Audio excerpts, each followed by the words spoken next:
জাগা পরের জমি ঘর বানায় আমি রই, আমি সেই ঘরের মালিক। যেদিন তোমার আসবে মৃত্যু,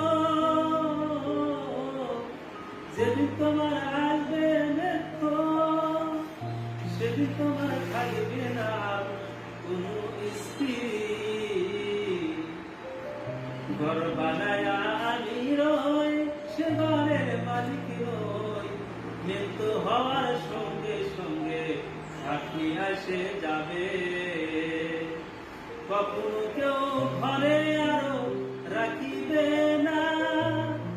ও স্ত্রী তাড়াতাড়ি বলবে, ও তুমি ঘর থেকে চলে যাও, আর কেউ দেখো না, হইতে পাগল হব কান্দা কাটি